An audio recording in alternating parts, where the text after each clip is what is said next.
Dari Maluku Tengah kita beralih ke Kabupaten Maluku Tenggara. Tribuners, usai hujan, sampah berserakan di Pasar Langgur, Maluku Tenggara. Sampah berserakan di badan jalan Pasar Langgur, Kabupaten Maluku Tenggara, Malra, Provinsi Maluku, usai diguyur hujan sejak pagi hingga sore, Minggu 25 Mei 2025. Pantauan Tribunamur.com pukul 5 sore, nampak ruas jalan dijejali sampah plastik, bekas minuman, dan makanan ringan yang dibuang warga. Sampah tersebut berasal dari parit pembuangan di Pasar Langgur yang tersumbat dan meluber hingga ke badan-badan jalan.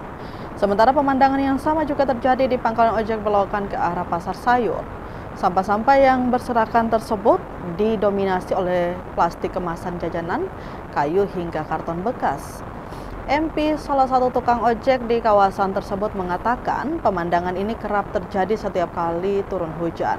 Tentunya pengunjung pasar juga merasa tidak nyaman dengan situasi tersebut.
Download Tribun X sekarang, menghadirkan lokal menjadi Indonesia.